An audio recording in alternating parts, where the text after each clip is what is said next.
Vamos para o livro de Ruth. Irmãos, este mês de maio,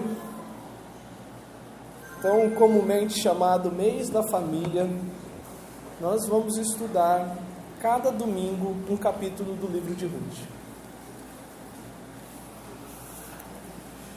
Sabendo que domingo que vem é dia das mães, e nós temos 5 domingos e são 4 capítulos, então nós vamos ter também a folga para usar esse livro para falar sobre para as mães através deste livro. Livro de Ruth.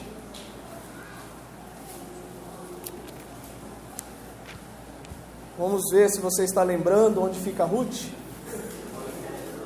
Se você lembra onde está o livro de Ruth.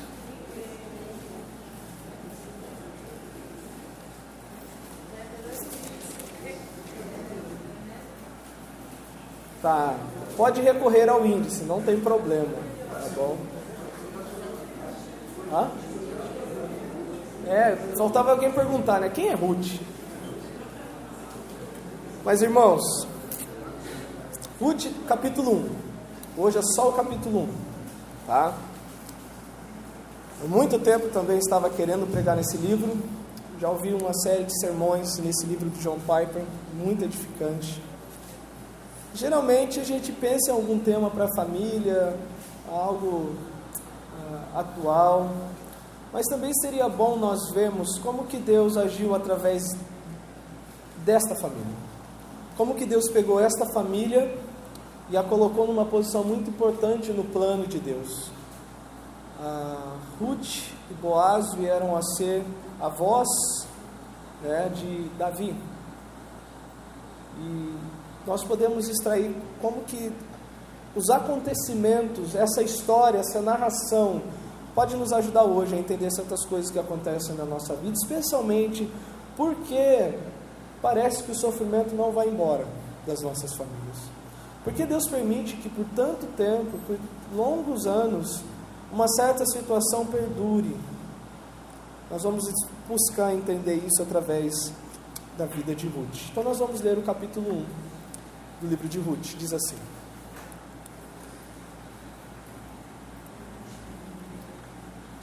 Nos dias em que julgavam os juízes, houve fome na terra, e um homem de Belém de Judá saiu a habitar a terra de Moabe, com sua mulher e seus 2 filhos. Este homem se chamava Elimeleque, e a sua mulher Noemi. Os filhos chamavam Malom e Quilion. Efrateus de Belém de Judá vieram à terra de Moabe e ficaram ali.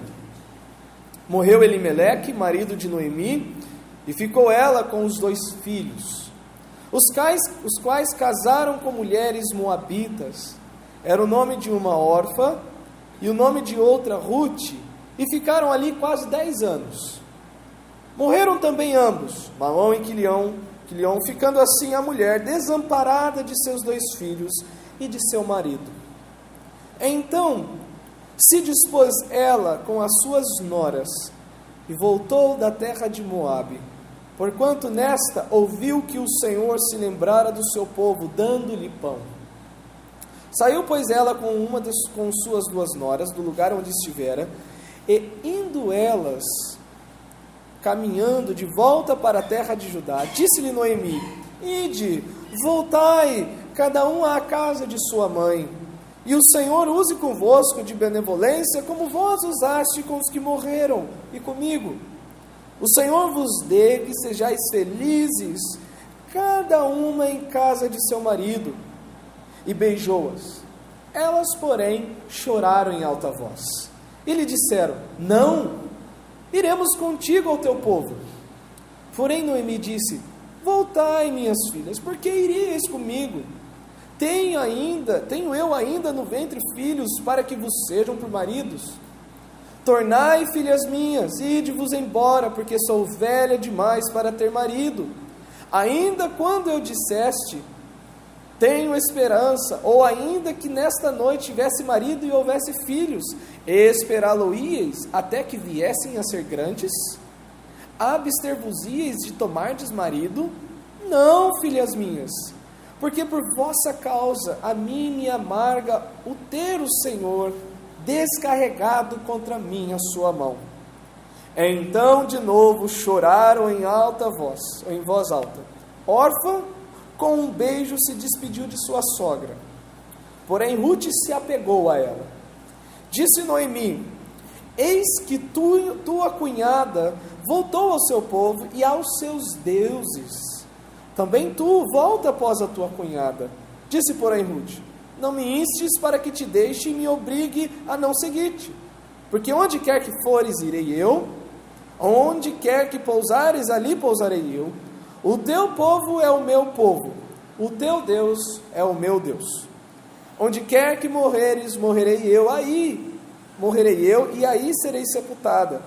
Faça-me o Senhor o que bem lhe aprouver, se outra coisa que não seja a morte me separar de ti. Vendo, pois, Noemi, que de todo estava resolvida a acompanhá-la, deixou-a de insistir com ela. Então ambas se foram, até que chegaram a Belém. Sucedeu que ao chegarem ali, toda a cidade se comoveu por causa delas, e as mulheres diziam: não é esta Noemi? Porém ela lhes dizia: não me chameis Noemi, não me chameis Noemi, chamai-me Mara, porque com grande amargura me tem dado o Todo-Poderoso. Ditosa eu parti, porém o Senhor me fez voltar pobre. Porque pois me chamareis Noemi, visto que o Senhor se manifestou contra mim, e o Todo-Poderoso me tem afligido. Assim voltou Noemi da terra de Moabe, com Ruth, sua nora, a Moabita, e chegaram a Belém, no princípio da cega da cevada. Vamos orar. Senhor, obrigado porque o Senhor tem nos abençoado com os nossos familiares, com os nossos parentes. Por mais dificultoso e às vezes triste, angustioso que seja lidar com alguns deles, por mais que nós contemplemos o mal na vida deles e a dureza de coração de não quererem virem a Cristo, para terem suas vidas aprumadas e acertadas, e gozarem da bênção da presença do Senhor. Ó Pai, ajuda-nos que com o tempo que gastarmos nessa narrativa, nessa história, nesse relato bíblico, nós possamos ter as ferramentas corretas para entender por que a dor invade a nossa vida e como usá-la para alcançar aqueles que estão ao nosso redor. Como trazer glória para o Teu nome, mesmo debaixo da Tua mão contra nós às vezes. Senhor, abençoa-nos nesse momento. Dá-me a graça e a intrepidez para mais uma vez anunciar o Senhor como convém. E em nome de Cristo nós oramos e Te agradecemos. Amém. Já passou pela sua cabeça que as dificuldades que você enfrentou até hoje servem apenas para que você esteja no centro da vontade de Deus para a sua vida? Já lhe passou pela cabeça que o sofrimento, a dor, as lágrimas, a tristeza, aquele quadro que parece que não vai mudar nunca, na verdade é um plano, é um propósito, é algo ordenado por Deus para que naquilo a vontade dele se manifeste na sua vida? Já passou pela sua cabeça que situações de extremo sofrimento, perda e dor não significam de forma alguma que Deus está distante de você? Pelo contrário, Ele está mais próximo do que nunca. É isso que nós vamos aprender com a história de Ruth, com o que Deus haverá de fazer com Ruth, ou fez com Ruth e Noemi. Então vamos conhecer essa família. Quem é esta família que nós vemos aqui? Uma família composta de 6 pessoas. Versículos 1 a 5 diz de onde eles eram, quem eram cada um. Nós temos a primeira pessoa mencionada, que é Elimeleque. Elimeleque é o pai, é o líder da casa. Eleque significa Deus é rei, meu Deus é rei, ou Deus é meu rei. E lembre-se que os nomes bíblicos muito estavam associados com a fé ou com algum acontecimento com respeito ao nascimento da pessoa. Lembra por que Jacó foi dado o nome de Jacó? Usurpador. E o que aconteceu no dia do seu nascimento? Segurou o pé. de Esaú. Mas nós temos esse primeiro homem mencionado, Elimeleque. Nós temos também a sua esposa, no versículo 2, a sua mulher, Noemi. Noemi significa deleitável, agradável, delícia. Tudo indica que ela era uma ótima esposa, uma ótima mulher, uma ótima sogra, uma ótima pessoa, uma boa pessoa para Elimeleque. E nós vemos isso se concretizando com a maneira como ela lida com as noras dela. Nós temos os seus 2 filhos. Malom. Malom significa estar fraco ou doente. Tudo indica que Malom não era bem fisicamente. Era uma pessoa muito debilitada. Quilion significa definhando, falhando, destruição. Mas que Deus é meu rei e a esposa era alguém agradável, deleitável, os filhos, não vou dizer que era um problema para os pais no sentido de terem mau comportamento, porque o texto não deixa isso claro, mas é que havia grande preocupação sobre eles. Era uma família sofrida, era uma família que possuía membros com grandes problemas. 2 pessoas são adicionadas no decorrer da saída de Belém para Moabe. Orfa, que não é um nome hebreu, e alguns historiadores tentando trazer, porque a língua moabita tinha muita semelhança com o hebraico. Alguns a traduzem como firmeza, no sentido de um pescoço duro, alguém que não cede. Há uma expressão parecida, se encontra no Provérbios, aquele que endurece a cerviz. É a pessoa que não abaixa, que não cede, que não se rende. Uma outra tradução, não sei, alguns até traduzem como gazela. E Ruth significa amizade. E nós vemos isso pelo comportamento dela. Eles eram de Belém. A palavra Efrata é simplesmente uma outra palavra para Belém. Lembre-se que nessa altura, Davi não havia conquistado Jerusalém dos jebuseus. Davi nem havia nascido. Então, uma das cidades importantes que são mencionadas aqui simplesmente é Belém, a terra de Judá. É a cidade, ou é o lugar da onde eles vieram, onde Abraão enterrou Sara, na caverna de Macpela, no caminho de Eufrata. Eles eram naturais daquele lugar. Tudo indica que eles eram pessoas bem conhecidas, pessoas ricas na cidade. Eles não saíram de Belém porque eles eram pobres e não tinha pão simplesmente. A fome os afetou a tal maneira que eles eram pobres. Não, o que dá a entender é que eles eram pessoas ricas, da alta sociedade da cidade, e saíram de Belém, talvez motivado tanto pela dificuldade do alimento, também quanto por causa da situação dos filhos. Ruth, no capítulo 1, do versículo 19 a 20, olha só. Então ambas se foram, falando quando Noemi e Ruth resolveram voltar de fato, ambas se foram até que chegaram a Belém. Sucedeu que ao chegarem ali, toda a cidade se comoveu por causa delas, e as mulheres diziam: não é esta Noemi? Era uma mulher, era uma família muito conhecida, era uma família importante. Porém, ela lhes dizia: não me chameis Noemi, chamai-me Mara, porque com grande amargura me tem dado o Todo-Poderoso. Ditosa eu parti. Rica, a ideia é abastada. Tem alguma tradução para ditosa na sua Bíblia? Todas trazem ditosa. A ideia é que, olha, rica, abastada, cheia eu saí daqui. Porém o Senhor me fez voltar pobre, vazia, praticamente inútil. Esse é o histórico, essa é a família que nós estamos estudando.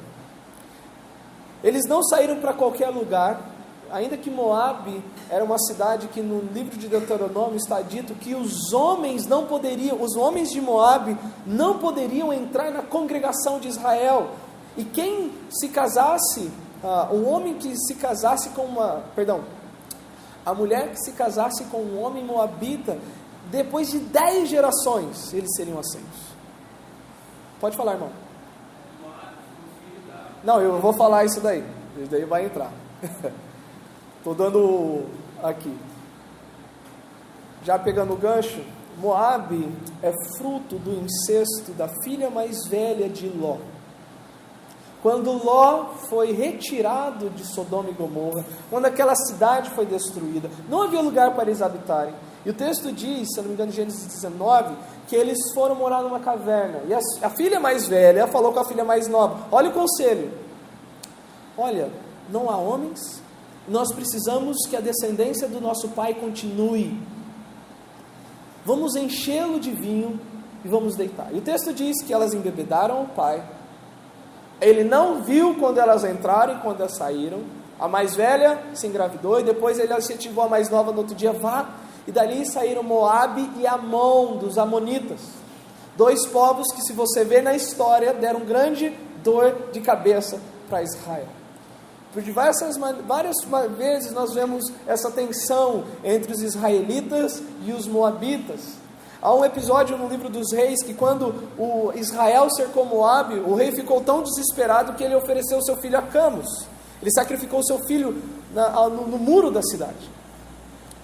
A divindade adorada entre os moabitas era o deus Camus. Tanto que Orfa volta para a adoração desse deus. Mas o que eu queria dizer é que quando diz que no versículo 1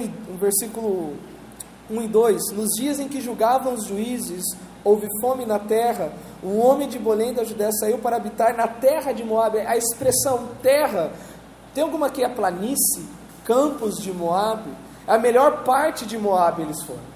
É a mesma situação quando Ló e Abraão estão se dividindo, e Abraão fala: olha, se você vai para a direita eu vou para a esquerda, se você for para a esquerda eu vou para a direita, e diz que Ló voltou os olhos para as campinas do Jordão, que dava para Sodoma. O melhor lugar, o lugar mais profícuo, eles foram para a melhor parte de Moabe, e pensaram que ali eles poderiam ficar bem. Então essa é a família que nós estamos estudando. Era uma família de posse, era uma família de posição, era uma família que aparentemente tinha um bom casamento. Elimeleque como alguém que realmente demonstrava, ou pelo menos o seu nome dizia que Deus é rei, mas a sua atitude não demonstra confiança nesse rei, saindo de Belém e indo para Moabe, saindo da casa do pão e indo para um lugar que literalmente se chama do seu pai. Moabe significa isso. Ela teve o filho do seu pai. Ali Malom e Quilion morreram, casaram-se e morreram. E ali eles conheceram tanto também Orfa e Ruth. Qual é a dor dessa família? O que aconteceu com eles? Do versículo 3 ao versículo 14, retrata uma série de situações tristes. Se nós pudéssemos fazer uma muito e breve, pequena comparação, eu diria que das mulheres da Bíblia, Ruth seria o Jó feminino. Lógico, a dor de Jó, de todo sofrimento, não tem. Só Cristo ganha dele. Só Cristo ganha dele. Mas, humanamente falando, mas se pudéssemos ver uma mulher que sofreu muito, nós podemos citar o caso de Ruth. Eles não estavam no melhor período sociopolítico da época. Essa família não estava enfrentando o melhor dos governos, o melhor da época. O texto diz no versículo 1, bem no início: nos dias em que julgavam os juízes. Se você voltar uma página na sua Bíblia, talvez possa ser na mesma página, em Juízes, capítulo 21, no versículo 25, diz assim: naqueles dias não havia rei em Israel, não tinha liderança, não tinha um pulso firme, alguém que conduzisse. Cada um fazia o que achava mais reto, ou dependendo da tradução, cada um procedia conforme bem lhe parecia aos seus próprios olhos. E no meio disso tudo, é como o autor fizesse: olha, eu vou contar uma história do que estava acontecendo nesses dias. Havia uma família que saiu de Belém. Havia fome e escassez em Belém. Diz que no versículo 1 de Ruth, que um homem de Belém de Judá, nos dias em que julgavam os juízes, houve fome na terra. E se você lê o livro de Juízes, você percebe que quando havia um juiz, o povo adorava a Deus. Quando não havia um juiz, eles rapidamente descambavam para a idolatria, e uma das maneiras de Deus punir e julgar o povo era permitindo que uma outra nação o subjugasse e também atingindo as suas plantações. Era um período de disciplina, de juízo, de julgamento de Deus. E esses estavam fugindo disso. Seus filhos não aparentavam terem boas condições, como nós lemos nos nomes. E quando e lembrando que isso é uma história contada da perspectiva de Ruth, de Noemi principalmente. É alguém contando da perspectiva dela. Quando Noemi, achava que tudo estaria melhor numa outra terra, as coisas pioraram. Ela perde seu esposo, versículo 3, morreu Elimeleque, marido de Noemi, e ficou ela com seus 2 filhos. Primeiro esteio numa terra distante, sai. Elimeleque morre. Segundo, ela perde seus filhos. Quilion e Malom morrem. Versículo 3, morreu Elimeleque, marido de Noemi, e ficou ela com os seus 2 filhos, os quais casaram com mulheres moabitas. Era o nome de uma Orfa e o nome de outra Ruth, e ficaram ali quase 10 anos. 10 anos não foi de casado. O que o autor no hebraico dá a ideia é que tudo isso ocorreu em 10 anos. Saída e volta, casamento, tudo isso. Por isso que às vezes não se dá a ideia se eles casaram no final desses 10 anos, no início dos 10 anos. Não há menção de netos, filhos, tanto de Orfa quanto de Ruth. Mas além dela ter perdido os filhos, no versículo 5, morreram também ambos, Malom e Quilião, ficando assim a mulher desamparada. Essa é uma palavra forte no hebraico. Desprovida, separada, apartada para sempre, sem ninguém. Pensa, numa situação que ela imaginava que estava ruim, Belém, com fome. Mesmo que aqui esteja ruim, eu ainda tenho posses, eu vou para uma terra distante. Chegando lá, tudo começa a dar errado. Ela perde o esposo morre, não diz do que ele morreu, os filhos morrem, provavelmente pela condição de saúde, por causa dos nomes. E uma terceira questão que é pesada para Noemi, é a situação das noras. Ela era uma pessoa muito apegada às suas noras. Ela perdeu boa parte dos seus bens, ainda disso, além dela perder seu esposo, ela perdeu os filhos, ela perdeu uma boa parte dos seus bens, versículo 21, de Toz eu parti, porém o Senhor me fez voltar pobre. Ela perdeu tudo. Por isso que eu digo que ela pode ser bem de leve uma situação de Jó. Ela só não ficou doente. Mas ela perdeu tudo. E além de ter perdido o esposo e os filhos, ela sofre pela possibilidade de ter que ficar completamente sozinha. Por quê? Ela diz o seguinte para as noras: olha, vocês são moabitas. O que vocês vão fazer lá em Belém? Vocês são estrangeiras lá. Nem tudo vai ser favorável para vocês lá. Vocês ainda têm a possibilidade de casar novamente. Vocês estão jovens, novas, estão em vigor. Vocês podem voltar para a casa da sua mãe. E uma coisa interessante é que não fala para a casa do pai.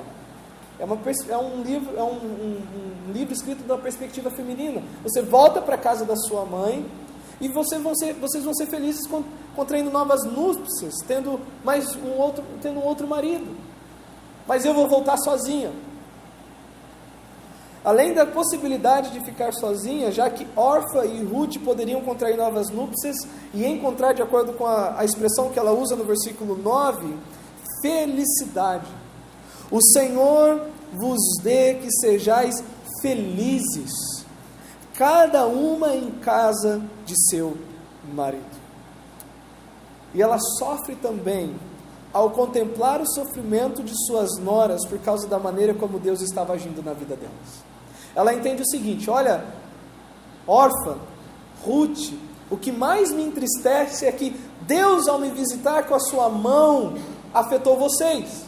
Ela não está dizendo que Deus errou, mas ela sofre ao ver que por causa de algo que ela fez, Ruth e nora, Orfa, estavam sofrendo. Versículo 13. Esperá-lo-ís, quando ela começa a argumentar e a razoar com as noras, vocês têm que ir embora, não tem como engravidar agora, mesmo que eu engravidar, vocês vão esperar que os filhos cresçam. Esperá-lo-ís, até que viessem a ser grandes, abster-vos-íeis de tomardes marido? Não, filhas minhas, porque por vossa causa, olha só, por vossa causa, a mim me amarga o ter o Senhor sobrecarregado contra mim e a sua mão. Esse tipo de expressão denota alguém que está entendendo que é a disciplina de Deus. De alguma maneira, ela está entendendo que tudo que está acontecendo na vida deles é por causa de alguma coisa que ela e Elimeleque fizeram que não deveriam ter feito. Eles não reconhecem isso como uma prova, como uma tribulação, ainda que o termo tribulação pode ser mais entendido no Novo Testamento. Ela entende que o Senhor estava visitando aquela família por alguma coisa que eles não deveriam ter feito. Além de nós termos conhecido essa família e visto a dor dessa família, essa família toma uma decisão. Nós vamos ver por último agora qual é a decisão que essa família toma e o que nós podemos aplicar desse primeiro capítulo para nós hoje. Noemi decidiu voltar para Belém depois de 10 anos em terra estrangeira. Ela se viu forçada a abandonar aquela cidade e voltar para Belém. O versículo 4 diz que eles casaram com as mulheres moabitas e ficaram ali quase 10 anos. No versículo 6 diz: então se dispôs ela com as suas noras e voltou da terra de Moabe, porquanto nesta terra ouviu que o Senhor se lembrara do seu povo, dando-lhe pão. E essa decisão é uma mistura de duas coisas. Primeiro, é uma mistura da dor da necessidade. Por causa da necessidade, eles tomaram essa decisão. Ela perdera tudo e aquele lugar não continha qualquer lembrança ou motivação boa para continuar ali. Essa decisão foi uma das coisas que motivou essa decisão, foi isso, a dor da necessidade. Já não posso ficar aqui, eu tenho que ir. Mas também a faísca da esperança, uma vez que ela ouvira que Deus visitara Belém providenciando pão. Ainda que a dor e a tristeza estavam envolvidas, ela continuava com os seus olhos fitos no Senhor. Diz no versículo 6 que nesta ouviu que o Senhor se lembrara do seu povo, dando-lhe pão, dando-lhe o básico. Uma boa teologia só pode resultar numa boa decisão. Essa decisão de Ruth é baseada na teologia que ela tinha. Uma das coisas no momento do sofrimento é que geralmente não é a teologia que nos leva a tomar decisões. É qualquer outra coisa menos o que nós conhecemos de Deus. As nossas famílias às vezes sofrem, ou você individualmente sofre, ou causa uma dor extrema na sua família, simplesmente porque no momento do aperto, no momento da angústia, não foi o que você entende de Deus que lhe guiou, ele levou a tomar a decisão, foi simplesmente fatores externos, não Deus. Qual é a teologia de Orfa, uma das noras de Noemi? Antes de nós cairmos, geralmente o pessoal cai matando em cima de Orfa, tá vendo? Orfa, não sei o que, ela obedeceu Noemi. Noemi falou: vai embora, volta para sua casa, não fique aqui, não vai ter o que você fazer atrás de mim lá. Ela obedeceu. Mas ainda assim, na sua obediência demonstra que não houve uma transformação. Ela obedeceu ao apelo de Noemi, contudo demonstrando que sua teologia não havia mudado. No versículo 14 e 15 diz: então de novo choraram em voz alta. Orfa com um beijo se despediu de sua sogra, porém Ruth se apegou a ela. Disse Noemi: eis que tua cunhada voltou ao seu povo e aos seus deuses. Também tu volta após a tua cunhada. A teologia de Orfa não mudou. Ela continuou uma pessoa idólatra. Ela continuou adorando Camus. Ainda que ela tenha atendido o apelo de Noemi, a sensatez de Noemi, que era sensato mesmo, fala: não vai ser bom para você, mas volte para sua casa. Qual é a teologia de Noemi? Deus é soberano. Deus não perdeu o controle. Note que Noemi, ela não reclama. Ela não pragueja contra Deus. Ela não diz que Deus foi injusto. ela simplesmente reconhece que o sofrimento que ela estava recebendo vinha da mão de Deus, que aquilo era desígnio de Deus para a vida deles. Ela reconhece que somente Deus e não Camus, a divindade moabita, poderia conceber, por exemplo, felicidade a elas. O versículo 9 é claro: olha, que o Senhor vos dê que sejais felizes. Só o Senhor pode conceder isso. Ainda que eu esteja sofrendo tudo isso, eu não deixo de pensar que só a bondade e só a mão de Deus pode conceder que vocês sejam felizes. Cada um em casa do seu marido. Ela reconhece que Deus visitou a família dela por meio do sofrimento. Versículo 13, no finalzinho: a mim me amarga o ter o Senhor descarregado contra mim a sua mão. Versículo 20 a 21, no final do versículo 20: porque grande amargura me tem dado o Senhor. Final do versículo 21: visto que o Senhor se manifestou contra mim e o Todo-Poderoso me tem afligido. Essa é a teologia de Noemi. Uma mulher que mesmo no meio do sofrimento, a sua visão de Deus não muda. Irmãos, o caráter de Deus, a bondade de Deus, a fidelidade de Deus não é mutável. Não depende do que acontece conosco. Geralmente nós olhamos para Deus e nós lemos a pessoa dele baseado no quanto que nós estamos sofrendo ou enquanto nós estamos felizes. Se eu estou feliz, Deus é bom. Se tudo está dando certo na minha vida, Deus é fiel. Mas se tudo está dando errado, Senhor, o que está errado? Por quê? Como se o que você está fazendo não fosse suficiente para Deus. E qual é a teologia de Ruth? A única teologia que Ruth pronuncia dos lábios delas é o seguinte: o teu Deus é o meu Deus. O teu Deus é o meu Deus. Ela não diz que o teu Deus será o meu Deus, como se daquele momento ele não fosse. Ela simplesmente diz: o teu Deus é o meu Deus. Nós estamos no mesmo barco. Nós estamos juntas. Nós olhamos para o mesmo lado. O testemunho de Noemi não produz no coração de Ruth uma aversão a Deus. Ou seja, o Senhor tem me afligido. Pelo contrário, ela deseja ter esse mesmo Deus, ela quer seguir esse mesmo Deus. O versículo 16: disse porém Ruth: não me istes para que te deixe, e não me obrigue a não seguir-te, porque aonde quer que fores, irei eu, e onde quer que pousares, ali pousarei eu. O teu povo é o meu povo, o teu Deus é o meu Deus. Irmãos, geralmente nós achamos que o Evangelho para a vida daqueles que estão ao nosso redor deve ser o mais lógico possível. Em que sentido? Nós simplesmente temos que falar que Cristo morreu e ressuscitou, morreu pelos nossos pecados. Mas, irmão, a maneira como você reage no sofrimento é uma maneira de você também proclamar o Evangelho. Não pense que aquilo que não faz nexo para você, na sua vivência com Deus, não vai ser útil para o incrédulo. Ou até para o seu filho, ou seu esposo, ou seu familiar que conhece a Deus, mas não está caminhando da maneira como tem que caminhar. Quem transforma em belo, quem traduz, quem transcreve, quem traz um entendimento à mente das pessoas de quem Deus é o Espírito Santo. O que nós temos que fazer simplesmente é reconhecer Deus na nossa vida. Tanto nos momentos felizes quanto nos momentos tristes.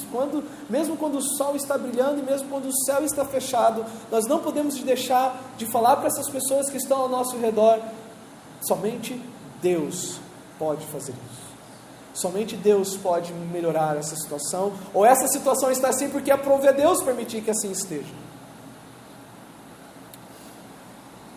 Ruth entendeu que a única maneira de desfrutar da bênção expedida por Noemi no versículo 8 e 9 não seria voltando para a casa de sua mãe, como Noemi sugere. Olha, que o Senhor use, versículo 8, o Senhor use de benevolência, como vós usastes com os que morreram comigo. Ela está dizendo: vocês foram boas esposas, eu não tenho o que reclamar de vocês. Então que o Senhor pague, que o Senhor dê a vocês, da maneira como vocês têm dado a nós.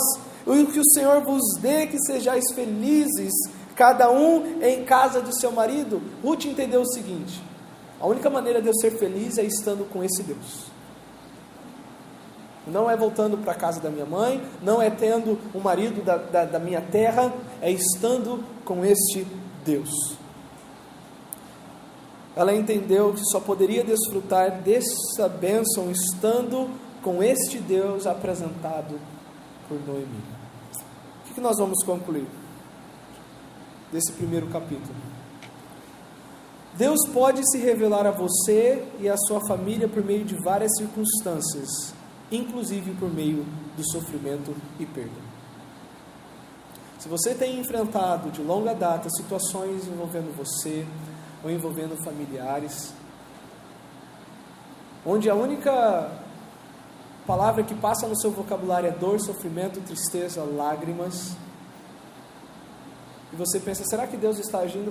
Eu quero que você tenha certeza, Deus está agindo no meio disso. Deus quer usar isso. Geralmente nós planejamos que a melhor maneira de Deus agir é quando nós estamos felizes, mas como C.S. Lewis diz, ele diz, o sofrimento é um megafone de Deus.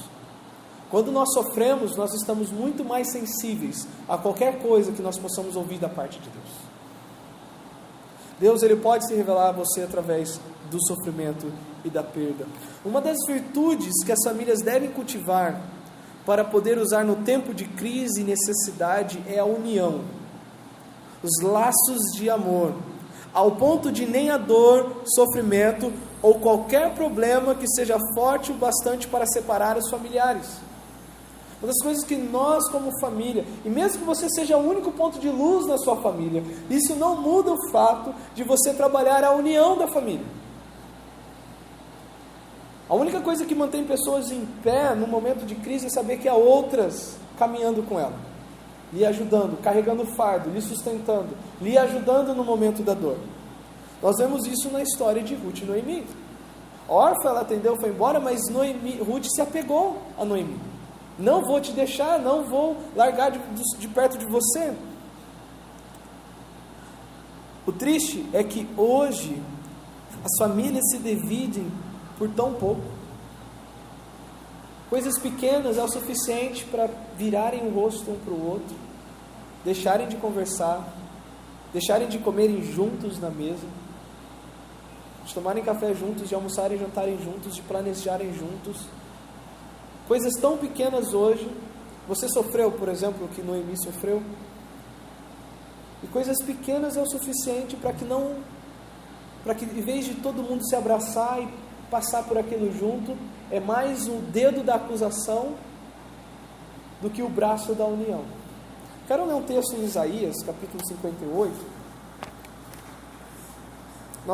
A Dais e eu estamos meditando nesse texto para a educação da Sofia, versículo 8 em diante.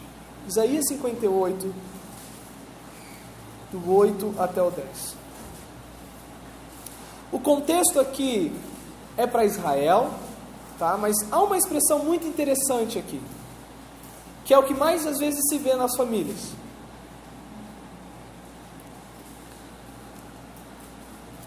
Quando Deus fala do verdadeiro jejum, que é a prática da justiça, do amor ao próximo, que isso é espiritualidade. Mas olha só, versículo 8. Então romperá a tua luz como a alva, a tua cura brotará sem detença, a tua justiça irá diante de ti, e a glória do Senhor será a tua retaguarda. Então clamarás e o Senhor te responderá. Gritarás por socorro, e Ele te dirá, eis-me aqui. Mas qual é a condição? Por que certas famílias clamam e parece que Deus não ouve? Qual é a condição? Se tirares do meio de ti o jugo, o peso de um sobre o outro. Sabe uma coisa que machuca a família, especialmente dos crentes? É a hipocrisia. É quando todo mundo da família é uma coisa aqui e em casa é outra. É quando a esposa vê que o esposo é muito dedicado na igreja, mas é ausente em casa. É quando o esposo vê que a esposa é muito presente na igreja, solista na igreja, mas é relaxado em casa. É quando os filhos só se comportam bem na igreja, mas são terríveis em casa. Hipocrisia é pior do que o mundanismo para a família. É quando tudo é uma questão de aparência. Isso eu julgo. É quando um dá uma ordem para o outro e exige do outro, mas não vê aquele que exige cumprindo ou se esforçando para fazer. Se tirares de ti o jugo, outra coisa que machuca a família é o dedo da ameaça. Olha, se isso acontecer, isso também vai... É o dedo da ameaça. Não é isso que nós vemos entre Ruth e Noemi. Nós não vemos, olha Ruth, olha Noemi, meu esposo foi embora por tua culpa. Meu esposo foi embora por tua culpa. Ou Noemi dizendo, não, quem mandou se casar com as moabitas? O dedo da ameaça. O falar injurioso. Palavras carregadas de ódio. Palavras que não convém um salvo dizer em casa. Em vez da língua ser uma medicina, ela se torna uma ponta de faca. Ela corta, ela machuca. Isso não produz união, isso produz divisão na família.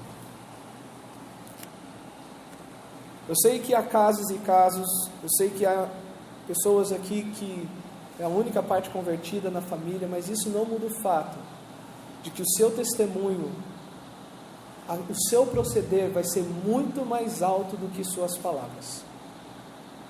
De que Cristo pode ser com muito mais eficácia pregado com a sua maneira de agir do que com o que sai da sua boca. O interessante lá em Isaías 58 é que depois que Deus ele retrata essas três coisas, ainda de se abrires a tua alma ao faminto e fartares a alma aflita, então a tua luz nascerá nas trevas e a tua escuridão será como o meio-dia. Mas medite nessas três coisas: o jugo, o você pôr nas costas dos outros, o impor, o exigir, não com graça, mas com aquele peso de fariseu, o dedo da ameaça. Ao invés de você estender o braço, olha, eu estou aqui para te ajudar. Você errou, mas vamos caminhar junto. E o falar injurioso. As palavras que não vão ajudar a pessoa a caminhar, pelo contrário, vai machucar mais ainda. O texto diz bem claro, então te ouvirei, se tirares. Se tirares. Não é isso que nós vemos em Noemi e Ruth. Pelo contrário, nós vemos uma união linda. Algo que toda família deve ter, união.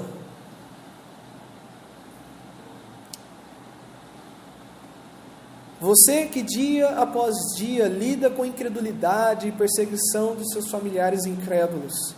A maneira como você fala de Deus em seu sofrimento pode fazer toda a diferença na vida deles.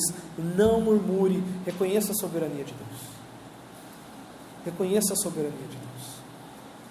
Alguns vão até dizer, como diz no Salmo 42, aonde está o Deus dessa pessoa agora?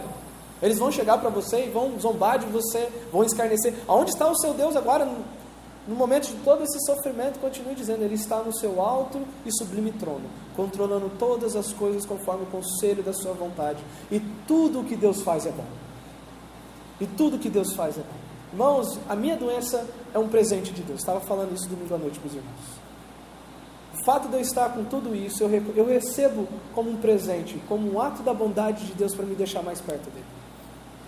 Nós somos muito rápidos para fazer orações para Senhor, tira, cura, faça isso e faça aquilo, mas nós não paramos para pensar que é através daquilo que Deus quer se revelar de uma maneira tão especial para você. E a maneira como nós respondemos nesses momentos é crucial também para que outros que estão em trevas vejam a luz, o sal, o bom perfume de Cristo em nós. Por mais que essa frase esteja batida, é uma frase que geralmente quando se ouve todo mundo, mas ela não perdeu a sua validade. Deus tem um plano para você. Não é uma frase batida, o pessoal usa a torta direita, mas ela não perdeu o sentido. Nós temos um Deus que arquitetou o início e o fim de toda a história, que ordenou e predestinou todas as coisas, que está coordenando cada milissegundo da história E isso inclui que para que você participe dessa história, Ele tem um plano específico para a sua vida. E além disso, Ele tem um plano específico para a sua família. Sua família não está fora dos planos de Deus. Nem você. Cumpre você buscar saber, Senhor, qual é a tua vontade para a minha vida? Igual Efésios 5, 16, 17 diz, olha, não sejais insensatos, mas procurais compreender qual é a vontade do Senhor. Porque os dias são maus. Os dias são maus. E por causa disso, nós não podemos perder tempo. E a única maneira de não perder tempo é, Senhor, qual é a tua vontade para a minha vida? O que o Senhor quer que eu faça? Por que nós batemos tanta cabeça e nunca acertamos em nada? A resposta é simples. É porque naquilo que você está batendo a cabeça não é a vontade de Deus. Muita gente confunde perseverança com... me fugiu a palavra agora. Obstinação. Já está a porta fechada. Deus, Ele não deixa você por meio de uma fresta na porta. Ele abre a porta. Quando a coisa não está fácil é porque Deus não quer. Simples assim.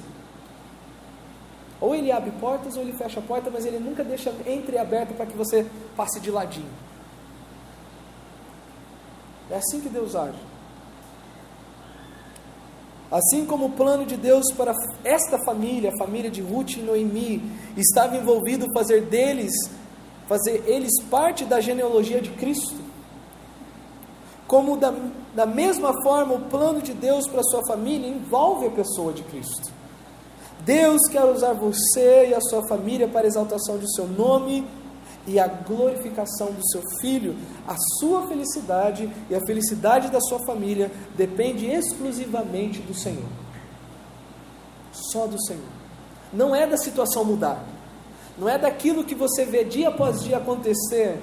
Falar, olha, eu só vou realmente ter paz quando isso mudar. Isso é um dos piores engodos que o pecado lança à nossa alma. É associar a nossa paz com as circunstâncias. A nossa paz é escrava de Deus. Tenha isso firme na sua mente. A sua paz depende somente de Deus, mais nada. Paulo estava na prisão e ele tinha paz com Deus.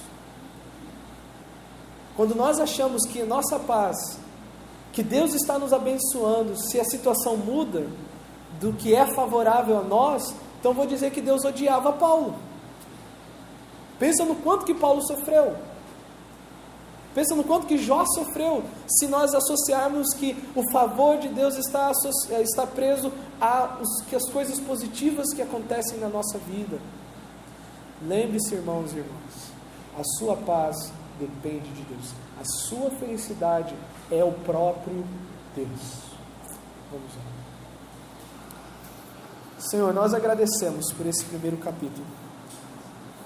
Por vermos que na vida de uma família que o autor resolveu tirar dentre várias famílias de Israel, é como se um zoom fosse dado para saber o que o Senhor estava fazendo na vida daquela família. Não existe famílias extraordinárias em nenhum lugar.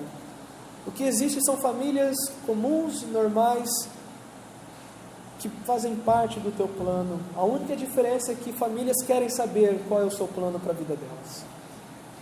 E nas famílias aqui representadas, ó Deus, direcione o olhar e o coração para o seu plano, para a sua vontade na vida delas. Não para o que os seus corações querem, nem para aquilo que eles almejam, mas simplesmente de desfrutarem da boa, agradável e perfeita vontade do Senhor para as suas vidas. Ajude aqueles que padecem num ambiente hostil, onde são eles somente os salvos, as salvas, os convertidos, as convertidas.